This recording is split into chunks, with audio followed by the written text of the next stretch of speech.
welcome back to the Tea and a Buddy podcast. I'm Dominic. And I'm Erica. And this is our music show, and it's all about Taylor Swift. Our music show? Why'd you look at me like unsure? No, because was it Film, TV, Music? Film, TV, Music Week. Yeah, Music Week. And we're going to focus on the music aspect. The music aspect, because we hardly ever talk about music anymore, because, we used to have a podcast about the Beatles, which you may or may not have known. Yes. We started off as a Beatles podcast. Yes. If you're new here. And then we switched to this because, people liked it. So here we are talking about Taylor Swift and her album The Life of a Showgirl, which was just released. Yeah. Last week, I think. Yeah. Mm-hmm. I was going to say amid much fanfare, but not really. No. I mean, I don't... Not compared to the Tortured Poets department. Oh, no. Because they had a vinyl wrap and everything. Or even Midnights. This one didn't even make as big a splash as Midnights. I can remember... When did she say that came out? In 2022? 2022, I think, yeah. I just remember everybody on my FYP Folklore on TikTok. And Evermore in 2020. And everybody was like, oh, she's dropped an album just out of nowhere, But, I mean, she had to. I don't even... We need to preface this by saying we're not Swifties. We're not Swifties. We're not hardcore Swifties. We're not hardcore Swifties. We're just outsiders looking in. We're not Swifties whatsoever. Swifties. we don't own any Taylor Swift albums. No. So why are we making this podcast? We're making this podcast because we have a unique perspective like all the other podcasters in the world. Our voice needs to be heard. It needs to be. It's very important that we get our opinion out there.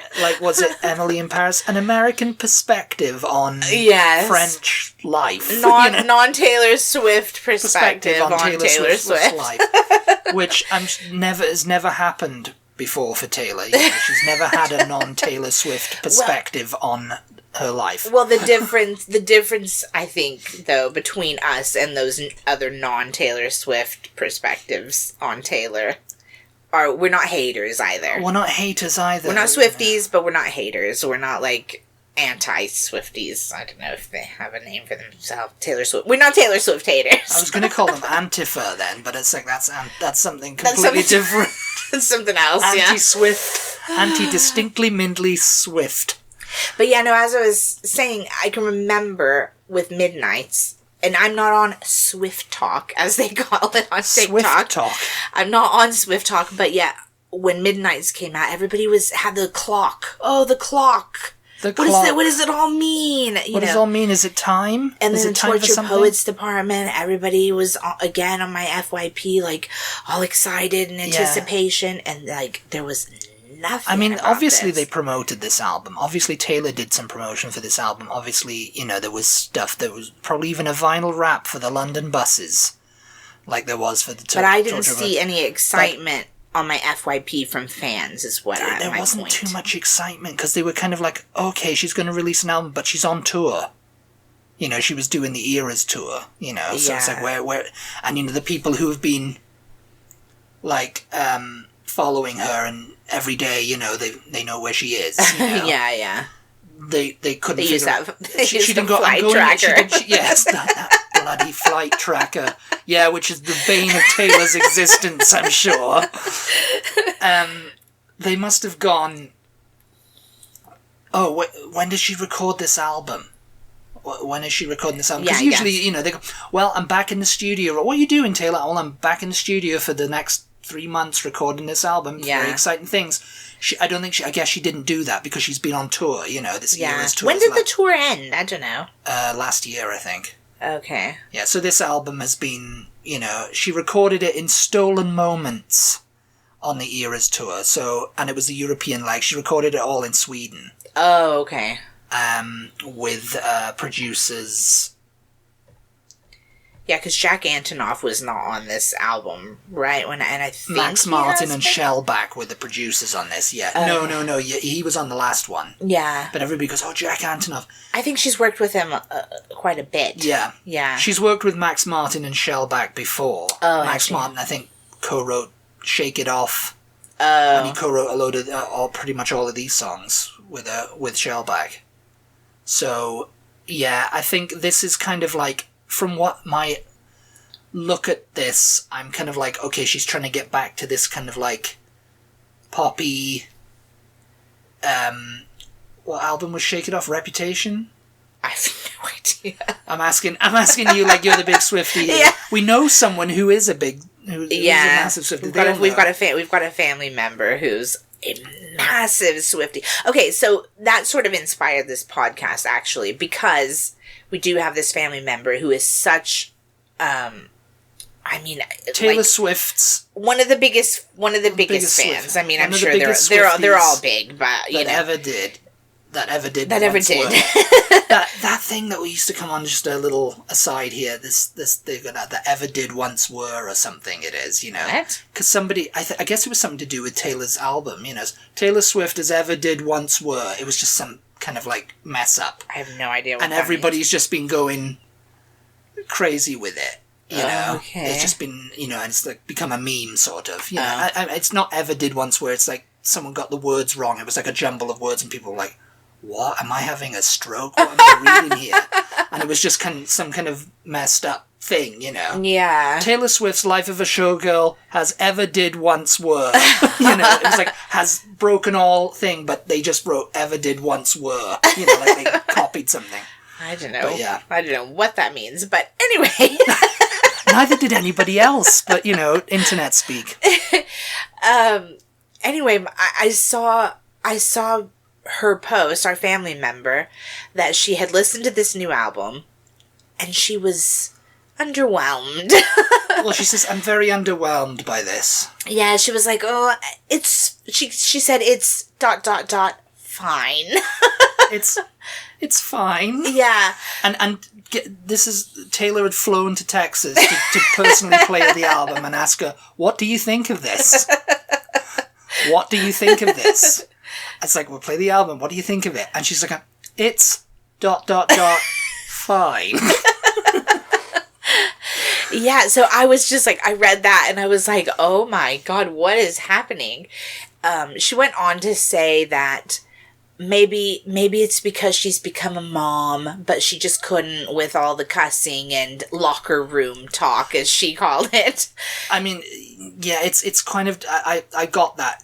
Like, she's trying to get back into, like, a poppy kind of thing, you know, trying to keep up with Sabrina Carpenter. Oh, it was Who was also on the album, actually, Sabrina Carpenter. She sang a line or two in the title track. Yeah. But yeah, and people in the comments were agreeing with her. People were replying to her going, yeah, it's okay. It's not terrible, it's not for me. But it's just not really for me. Yeah, it's not. Oh, yeah. And I mean, all of them. I don't think anybody was going, oh, guys, I think it's great, actually.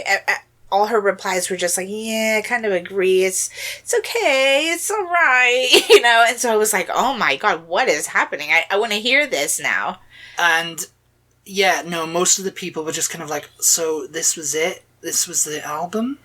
Yeah. And then a couple of people on Reddit were like, it just feels unfinished to me. Yeah. Well, it feels rushed. Well, as you said, as soon as I read our family member say that, oh, she didn't like all the cussing and the locker room talk. As soon as she said those two things, I was like, oh, so Taylor's trying to be Sabrina Carpenter. Yeah, and so yeah, when we listened to the album, I didn't actually hear Sabrina in the album as much as I expected to, based on those comments. Yeah. I mean, did you think it sounded? It didn't. No, it sounded like Taylor Swift. It sounded like Taylor Swift. And it's more of the same. And a lot of people were like, oh, this is a great album. Da, da, da, da. It's not groundbreaking, it's not seismic, but it's a great album, you know. And it is. It's good. It's not like it's fine. It's ... fine. It's ... fine. And I mean, maybe she's fine with that, you know. Maybe she's all right with that, you know. And sometimes that happens with artists, doesn't it? Like, especially if you have. She didn't play anything on this album either. But artists that have as much output as her, you're bound to have like a flop or an album that's just ... fine. I mean, comparing it to the career of Paul McCartney, yeah, people would say most of his 80s output was fine. Yeah. Or ... terrible. If you look at some people, if you listen to people. Listen, I mean, I'm a big Paul McCartney fan, and I would say some of it is very ... terrible, actually. I mean, you're not big into McCartney 2. No. You're not big into Give My Regards to Broad Street, or Press to Play, even. Press to Play, I think, probably, if I had to, if Paul sat me down and said, what's the worst album I've ever released, I'd have to say Press to Play was it. Yeah. There's a good song on that album, though, isn't there? It's a good song. Press? I don't know, is it? I mean, this Taylor Swift album, though, it's not terrible. By any means. Yeah. Did you think? No, it's not terrible. It sounds like a Taylor Swift album. It's what I paid for. Well, I didn't pay for it, but no. Thank God she puts it on YouTube on her Vivo. So we can all listen to it. Yeah. I didn't pay for it, but it's like I don't have a physical copy of it. No. But if I paid for it, and someone goes, "Oh, well, this is terrible," blah, it doesn't sound anything like Taylor Swift. Yeah. Then it would be that. It would be that kind of thing. Just be kind of like, "Oh, well, that's a bit what's crazy. going on here? What's going on here?" But it sounds like a Taylor Swift record. Yes, and you've said that. You've said that before. Actually, you were saying that even on when we listened to Tortured Poets Department, you were like, yeah, it's fine. It's all her stuff is sort of starting to sound the same. It's the samey. It's the music. And it's the music, not the lyrics. It's the music. And I have to say that she needs to play on her own albums. She needs to stop letting the producers get playing on, because I know she played piano on, because I looked it up on the and it's just like she just did vocals and hand claps on this album. Yeah, that is odd. And I'm like, because she can't play the guitar and the piano. Yeah, but that makes it more personal to the fans. Oh yeah, this little guitar bit, I did it. Yeah. I wonder what the reason for that was. It was just like, it was rushed. They all did, it was kind of like the Beach Boys type thing. Yeah. She's on tour. Like, the Beach Boys are on tour, Brian Wilson's in the studio creating all the tracks with the Wrecking Crew and, well, whoever else. Yeah. And the Beach Boys come in and say, okay, do your thing, sing, Yeah. All in one session. We'll just do all these, songs one after the other, I will say... This is how it goes. The things that stood out to me when we've only listened to it one time time through here, so we're experts. We're extras. We listened to it once and we're like, yeah, we're doing a podcast. Yeah, that was enough. Let's do a podcast. It's like, but listening to it, the things I thought were, number one, you kind of can't tell where one song stops and the next one starts. It's a bit beat matchy. Yeah. It's like, they kind of ran out of steam or whatever, with... Yeah. She had all these lyrics and they were just like, okay, we'll put something... I really enjoy, do you have the track listing there? Yeah. Opalite? Opalite. That one was quite... To me, that song was quite Sabrina Carpenter-y. That's the third track, Opalite, the style of it. It has sort of a retro sound, and really that's the only one that I can imagine. It's a love song about the radio. Travis Kelce, apparently. Yeah. It sticks out amongst the others as far as just pure sound. It just sounds different than the others, whereas one kind of flows into the next one, in my opinion. Another thing that I thought when we listened to it, though, is that the cussing and the really sexy talk or the locker room talk or whatever, it didn't really stand out. Few and far between. It didn't really stand out as much as I anticipated that it was going to. It was like, it was there and it does stick out and it is kind of awkward because she has a way with words. I mean, I don't think you can really argue that she's quite good with lyrics. Putting a sentence together. There's one, I will, just before we started recording, I was reading the lyrics to you. And there was one in the Life of the Showgirl where she says, I took her pearls of wisdom. I wore her pearls of wisdom. Took her pearls of wisdom and hung them around my neck. Yeah, that was a great line. Yeah. That was really good. So then when she's, like, says the F word here or there, or, like, well, I don't know. Bitches or whatever. Yeah. It's a little bit trying to Father be edgy. figure. I think you said it stands out as, like, oh, she's trying to be edgy. It's trying to be edgy, and her fans have kind of grown up now, and it's like, we don't need all that anymore, you know? Yeah. We've done that bit. Yeah. You know? It seems a bit, yeah. But I think now that she's working with these two guys again, it's kind of like, oh, she's trying to get back to, like, having massive hits. And this one didn't really land. This record. Well, I don't know what massive hit she's going to get out of this one, because they all didn't really sound like, oh, they could be radio friendly. Yeah. They sounded like an album. And somebody noted, oh yeah, there was no bonus tracks on this either, and, you know, no extra stuff for her fans, and, you know. Yeah. The last thing that stood out when we listened, for me anyway, was that I couldn't.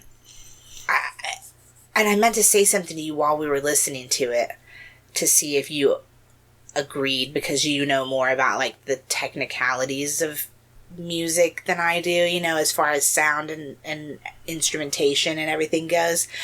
I felt like I couldn't, and this is going to be a dramatic or, like, an exaggeration, because obviously I could understand what she was saying, but I felt like I couldn't understand what she was saying. Like, I had to go, like, I just now went and read the lyrics. Yeah. I felt like the music was so, like, or her voice was just kind of droning or something. I don't know. And I just couldn't understand what she was saying. I don't know why. And I should have said to you then, so you could. I mean, do you know what I mean? Not that you couldn't understand what she was saying. You couldn't understand what she was meaning. You mean? No, it was just the way she was singing, or it wasn't as if words the crashing music into was each other, or it wasn't as if the music was too loud. Well, it's like Starbucks Lovers and all that, you know. Maybe it's that kind of thing. You still swear she actually did say Starbucks Lovers. Got a long list of ex-lovers, and, you know, she's trying to, like, get it into the melody, you know, fit it in there. Yeah. The long list Starbucks Lovers. Yeah. Starbucks Lubber. Lubber, lobby, dobby, dobby. Yeah. You know, it's, you know, and it's been a few times that people have gone, oh yeah, she's tried to get a mealy, mouthy, you know, sentence in there, you know. She maybe should have been just a writer instead of a songwriter. Because as a lot of people are going, yeah, you can't really sing these songs. They're kind of like poems. Yeah. And there's no way to, like, do a melody to these. So I can understand, I can sympathize if they're kind of like, well, we're just going to have to make a do. Yeah, and it is kind of and it's beat poetry then, you know, and it's like, you know, and then so she can just rap over it. And there's a lot of people going, oh, we've done the talking in songs thing, it's so 2010. There's a lot of people going, oh, she's always doing that talking in her song. She's not singing. I think that's because she's not, and I don't mean any hate, Swifties. She's not like a singer, is she? Well, you know, I mean, they used to criticize her on that, but then after Folklore, I think they started going, oh, she's actually not too bad now. It's like she can sing, but she's not Whitney Houston or something like that, well, no, you know? I mean, you don't need to be, you know? I mean, to the more you are able to do with your voice, that can just add variation to a song, though. Whereas she can't really... She doesn't have much of a range, so all of her songs, all of her music has got to kind of just be in this middle area. Yeah, what is she, you know, alto soprano or something? Second soprano or something like that. I don't know what the technical term is for it. Or maybe even just an alto, actually. I mean, she's not, like, really deep. But people go, oh yeah, she sounds terrible on live tours and stuff like that because she can't sing, and it's like, oh, it's because she's dancing around. But then people put up footage of her dancing, and she's not a dancer either. She's just going, way, whoa, look at you, yeah, look at me, I'm dancing to this song, it's my song. Oh, she used to be I used to find her a lot more awkward, actually, when she was younger. I think she's gotten better. Like, surely she's had a bit of training at this point. But just get the guitar out. Yeah. Get your jeans on. Yes. Do That's All Right, Mama, and bugger all that other stuff. I get really bored with the whole, like, no pants, sparkly dance suits that all girl pop stars do. And it's not no pants. It's not really. They've got, like, this sparkly stockings on. I know, but it's meant to look like they have no bottoms on, you know? Yeah, they've got full-on, like, leggings or whatever that are made to look like... That must be so hot up there. Unless they're just mesh and they've just, like, you know, sprayed her legs or something with something to make them look shiny. No, they're like a tight. Yeah, because everybody does it, don't they? Mm-hmm. Jennifer Lopez. All of them wear no pants. No pants, like Winnie the Pooh out there for female performers. But yeah, okay, let's go to track listing now. So the title track was The Fate of Ophelia. I don't remember that one. I mean, it was... I just sat and read through all the lyrics, so yeah. I don't know. Number 2, Elizabeth Taylor, which was named after Elizabeth Taylor. You know? Oh, Polite, as you just said. Number 4, Father Figure. It has an interpolation of the George Michael song of the same name. 1988 hit. It was like it wasn't really even a hit for him. I think it didn't even get into the top 10 in the UK. Oh, yeah. So I think that's the one where she's all like, you know... Yeah. Doing it on the thing, but people are going to be pouring over I can make a deal with the devil, because... yeah. That's, that line. People were like, oh, what's this all about? What you doing, Taylor? Eldest daughter. It just sticks. It sticks out for her. Like, someone like Sabrina Carpenter can kind of get away with it, and I think mostly. Well, she's younger. Maybe that's it. That's it. And it shouldn't really matter. I mean, like, adults cuss. Yes. You know what I mean? Adults cuss. Adults have potty mouths or whatever you want to say. But it's just like Taylor has proven herself to be quite an intelligent person. Yeah. And I'm not saying Sabrina Carpenter is not intelligent, but it just doesn't... She's a little bit more of, like, nerdy, can we say? Do you know what I mean? Like, that's not a really nice way to say it, but she's a little bit more, like, cerebral. I don't know what to say, but...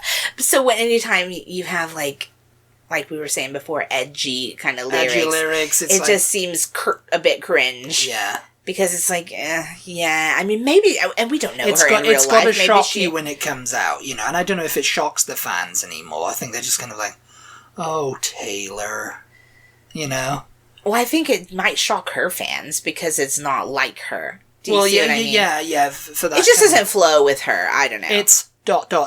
fine. I mean, we don't know her in person. Maybe she's, every other word is, you know, a cuss word when she's just talking normally with people. We don't know, but yeah, it kind of stands out as trying too hard. I don't know. It comes across that way anyway. Eldest Daughter was the next track. I don't know that one. Oh, yeah. 6, Ruin the Friendship. That was sort of like, the lyrics of that one were like... Yeah, because you read the lyrics. Sounded like, at first I was like, she's writing about being in high school again, you know, like, hasn't she done this to death? But it was sort of about, like, she's at that age now, and I mean, I know about it. You start thinking about, oh yeah, remember when I was in school? Yeah. Apparently it hits you. It's like the midlife crisis. But this is like... thing. This song is about, like, some guy that she was friends with that's died now. You know, and she's wishing that maybe she should have kissed him or whatever when they were in school, you know, and she stopped herself from doing it. And she was too busy. And then now she's standing at his grave, you know. It's quite sad, but it's also like, it is something that I suppose that happens and you think about. So, go ahead. Actually Romantic. That's... A lot of media outlets started jumping over that because it was obviously like a diss track about someone. Uh-huh. And then they were like, oh, it's Charlie XCX. Yeah. Because Charlie XCX had something about sympathy is a knife in 2024. That was a track. And it was alleged that was about Taylor. And so everybody's like, oh, it's about Charlie XCX. She's a British singer who apparently has a grudge against Taylor. Allegedly. We don't know. But, you know, I mean, it's like... It could be about anyone, really, couldn't the song, I can't remember how it went really at all. In fact, I think most of the songs are vaguely slow. They're vaguely slow. There's no real, like, upbeat ones. Yeah, like, no. You know, and so you read the lyrics to this, actually romantic, and they're quite funny. They're quite biting funny, and you would think that, maybe this would have... You high-fived my ex, and... Maybe this would have hit a little bit better if it had been a bit more of, like, edgy. Yeah. If the song itself had been more upbeat and, like, more funky or cool in some way, but again, it was just kind of like, meh. Yeah. Wish list. The lyrics to that were quite good. Yeah. That was about, like, all these people want this high-flying life. Like, basically what she has, but she just wants a house with a basketball hoop in the driveway, you know, and, like, she wants to live in a neighborhood, and, like, I mean, again, that's white her, picket fence. That's her age, and I don't want riches or, you know, recognition. I just want, you know... And, like, a normal life with a family. Yeah. I mean, which she could have, really, you know, she just go out and sit in the farm, you know. Dominic keeps saying she needs to go away not in a hateful way. Not hateful, just, she needs to go, you know, after this, because it didn't really land. I think what would, you know, like, something would, like, if she just kind of took a break. Yeah. And just, you know, got inspiration, you know, so, started writing, and then thought, you know, hey, get on the piano one of these days, and maybe do something in her... you know, farmhouse or wherever she lives. I think she has done Get a studio and just, you know, because I think she's done breaks before. Well, that whole Kanye Kim Kardashian thing was like a forced type thing because there was a movement online to cancel her. But which it started up again because this album was lukewarm received by the fans. It seems to be. Yeah. You know, of course, people are like, I don't know what you're talking about. I love the album. It's like, okay, you love the album, but the most of what I'm seeing online is, it's ... fine. Yeah. It's just not for me, but I, you know, as, you know, they said I wasn't really a big 1989 fan either, and 1989 was her big top, her big pop album. Yeah, was that the one that was, like, about, what's his name? One Direction? No. Is that the one, like... One Direction? You got that white t-shirt. Yeah, the guy. Harry Styles. Harry Styles. Is that the 1989 one? Oh, again, maybe. Or maybe that was Red. I don't know. We don't know. I was just thinking about Harry Styles when I saw him in the thing. I was like, oh yeah, he hasn't been around for a while, has he? What's he been up to? Well, you keep saying Taylor needs to go away. The thing about that Harry Styles has gone away. And he's coming. He's going to come back one of these days. He pops up every once in a while. People go, "Oh, he was at Wimbledon. Here's a video I filmed of him in the crowd." It's like, oh great, he's got money to do that. That's fine. Yeah, we know that. But it's like, when or are you like going to get back in the studio, I met Harry? Harry Styles on the street in London. Here's a picture of me with him. When are you going to go back to the studio? Oh, tomorrow. You know, I'll get back in the studio tomorrow. The thing about going away that all of these people but Taylor fear could go is away that, and she could come back and still have a juggernaut. But could she? She's a billionaire now. I'm sure that's what she's thinking, you know, like, I mean, you go away, you risk falling into obscurity. You know? She could take up a residency in Vegas. There you go. Yes, that's what you could do, you know. You could have a do-do-do, and she just comes out in a jumpsuit. Throwing her capes into the crowd. I mean, she's already kind of done that on the Eras tour. You know, come on, her jumpsuit? Well, I mean... No pants. We need a boob. no trousers. But it's like, it's just kind of, she should go away just kind of like, and then come back when the time is right for her. Yeah. But I mean, let's finish this. I'm not her manager. I'm not her publicist. You're not. I thought you were. We wouldn't be living here if I was. And it's just kind of like, and I mean, she's going to do what she's going to do, because when this album, she was on British breakfast radio with Scott Mills and BBC Radio 2 and all that. he was saying, the fans think this is going to be it now. This is going to be your final album, and you're just going to go away and get married. He said that to her? Yeah, you're just going to go away and get married and have kids and, And forget all of that. And, forget about all of us, a little bit like Paul did with John. He was like, you're just going to be off in a bag now, anyway. and what are you going to do? And what did she say? She says, no, that's offensive to think that. How dare they say that, Well, she didn't say how dare they say that, but it was like, she said it was offensive to think that, this was going to be her final album, because it's like, it's not. It's going to keep releasing albums. God, she's not even 40 years old, it's like... They're already putting her out to pasture. It's like, don't you think you should be going out? Okay, Taylor, time to go home. You said they're already putting her out to pasture. You're like, saying, Taylor... Take this Taylor. Album. You need to go away. That's what needs. It's like people they start becoming a bit samey, and it's like okay, yeah, but maybe she's one of those people who needs to plug an album, And of course, you got people who are coming. We need to make another album because the record company demands it. Yeah. So that maybe that's what this was. We have no idea if she's under contract to put out a certain number of albums in a certain period of time or what. I presume she's got some sort of contract if she hasn't got her own record label by now. I guess she doesn't. I don't know. No, because they're a costly thing. I mean, look at the Beatles and all that. It was a very costly venture, even though she is a billionaire. It's kind of like, I don't know if she's got a contract with who or who's doing this. But I'm sure producers come to her and go, "Yeah, we need to make an album because I need money." Yeah. Do it, Yeah. So, there we go,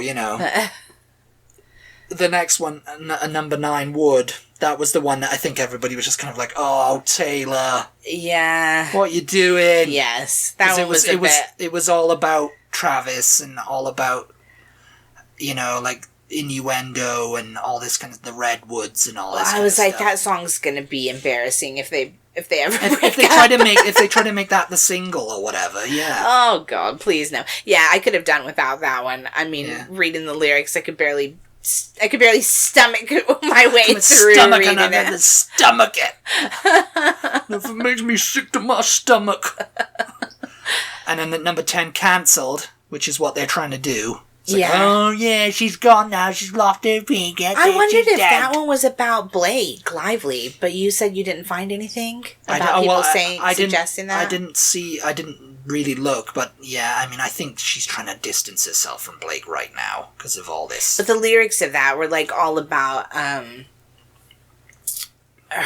because she's already been dragged into it by Justin Baldoni's team.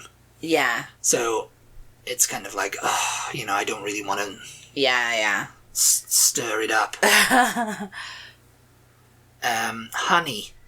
I don't really... I think I just read the lyrics of that before we started recording. I don't remember. Reference.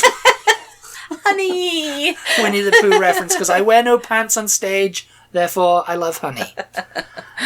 And of course, The Life of a Showgirl, which features Sabrina Carpenter.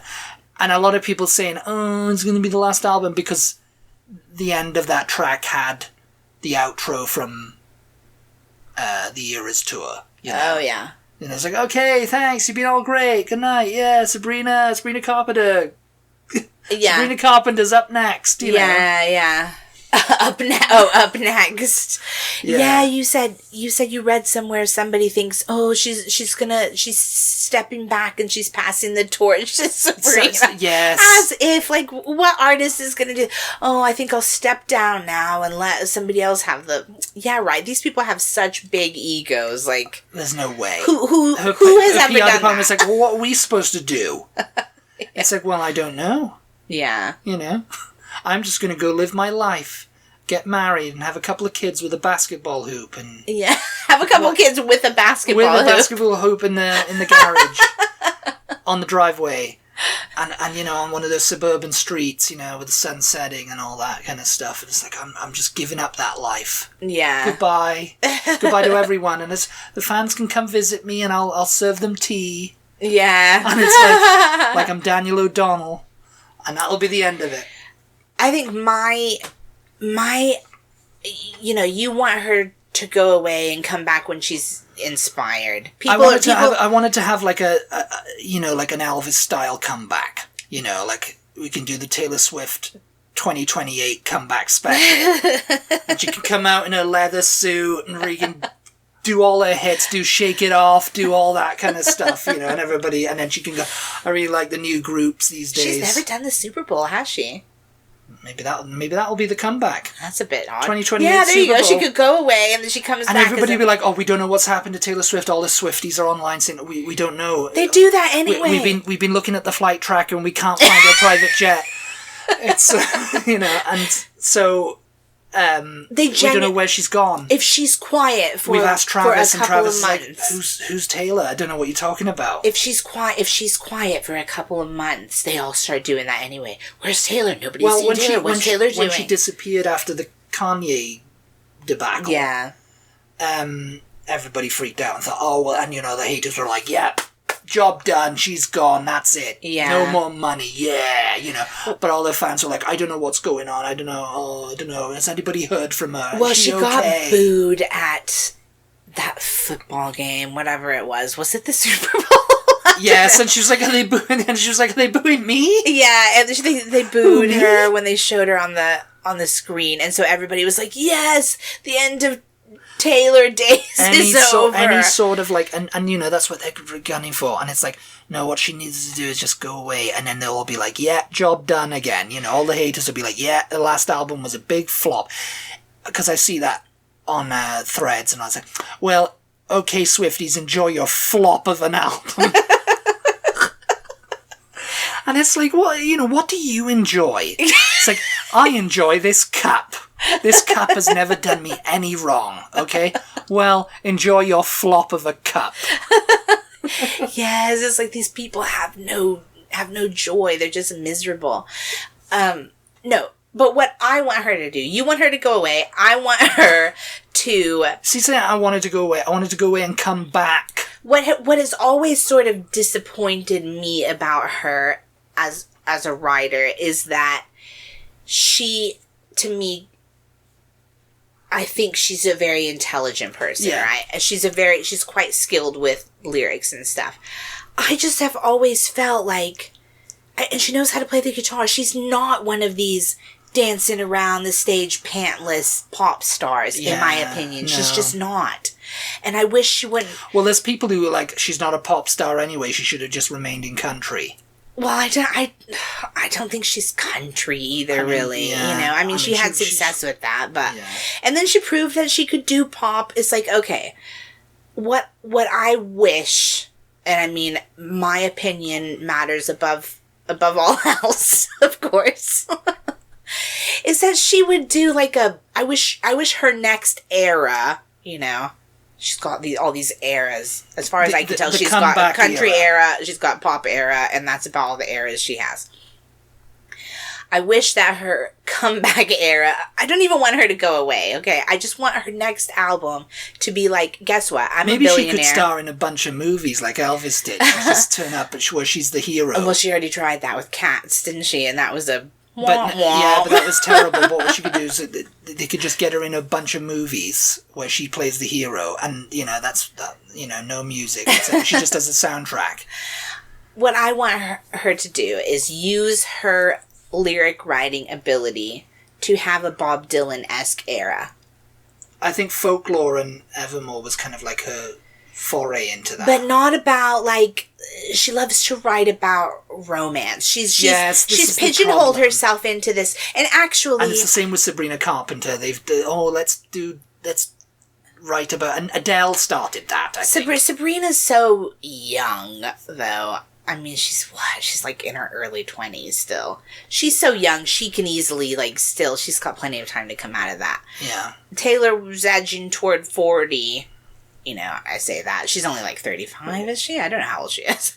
1989, so 36. She's she's on the tail end of her 30s.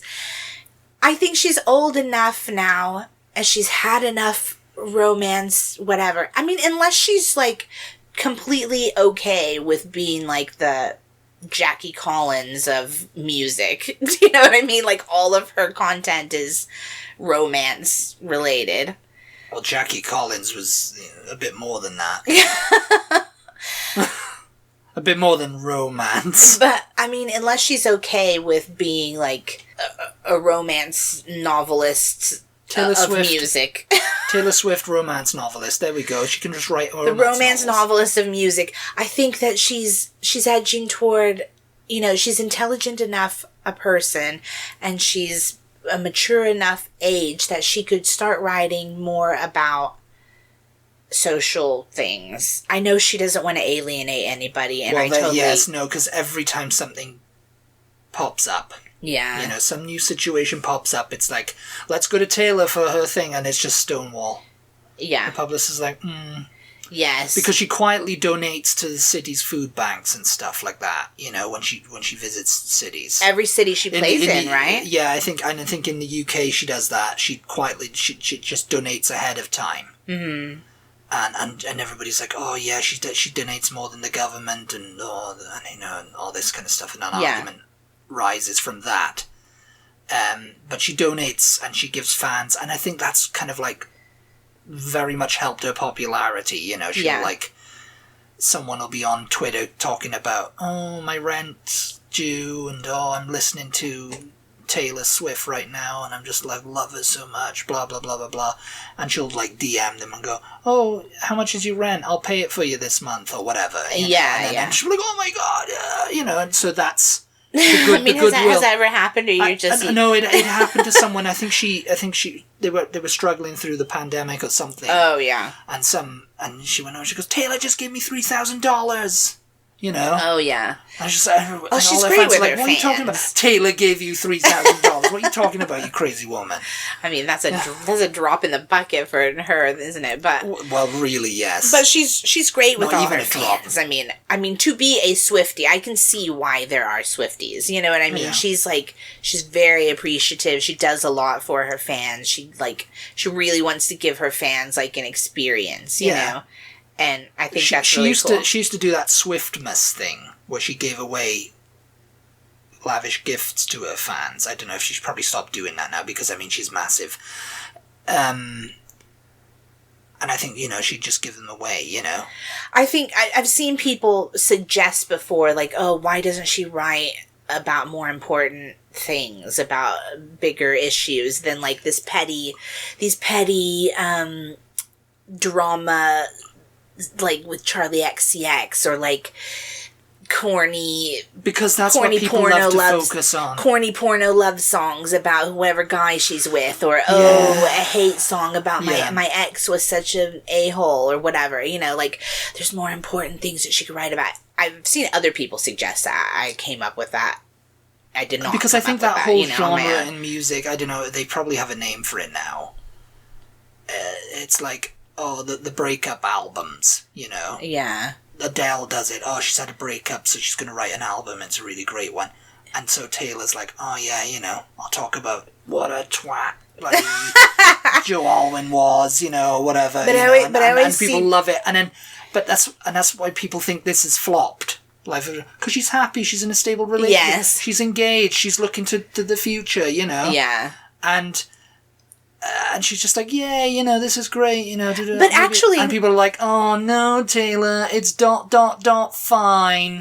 But actually, and that was another thing I was expecting listening to this album, there's not actually that many love songs on here. Yeah. I was thinking it was going to be all love songs based on people saying that, what you just said. This is kind of like her memory. I think she had these left over from Tortured Poets department. It very much feels like that. And they just couldn't figure out how to fit them onto the album. Yeah. So she had a memory almost full moment, like Paul did with Chaos and Creation, Yeah. She's like, I'm going to release this album. The songs that were just ... fine. Just ... fine, yeah. There's a couple that are pretty good, and the rest were just fine. Yeah. But I have to release it, Yeah. And it could just be that, like Paul McCartney is, we say Paul, we're on the first name basis with Paul. Yeah. Sir Paul. Paul McCartney is very much like that. like, oh, I've got all these songs, I just want them out. Yeah. You know what I mean? Like, I don't care how crap they are. And I'm not saying the songs on this album were crap, but anyway, to get back to my point really quick, just so I can finish before we get too sidetracked, although we're way over time. We're way over time. We're at the end of the album now. I've seen other people say that oh, she should write about more important things, more social, more political, blah, blah, blah, whatever. Yeah. And then Swifty swoop in, of course, and they say, no. Oh, no, she's gotten death threats. She can't do that. Her personal safety, da-da-da. And it's like, that is a valid argument. Because, yeah, there are a lot of crazy people. Yeah. But I don't know. I mean, then who's gonna say stuff that needs to be said? Do you know what I mean? Like, in the 60s and stuff. I mean, that's up to her at the end of the day. It's the same thing, me saying, oh, she should go away and come back. It's like, that's up to her. Well, yeah. We have no power over that. And the haters don't, Yeah. We're like, Satan, don't, Yeah. But I don't know. I just long for somebody in music to make something that, like, I don't know, matters. Yeah. Do you know what I mean? Like, It's been a long time since people did that. They call it protest music. It's like, it's not really protest music unless, like, you're actually using it to protest. You know what I mean? It's just commenting on... Dylan always argued against that when they would call his music protest music. He was always like, it's not protest music. I'm just talking about what's going on. Yeah. It's just my feelings. It's just like whatever I'm thinking, And it's just like, I don't know. Yeah. You gotta be against it, though. Yeah. Yeah. If you're talking about it, you're against it. Yeah. Yeah, I suppose so. And yeah, there are a lot of crazy people. And she definitely has had threats and stuff. Yeah. I mean, I'm not saying she didn't. Threats. Yes. Even the lowest, influencer online has had, death threats. But the thing is even when she keeps her mouth completely quiet about things, I would imagine she probably gets threats.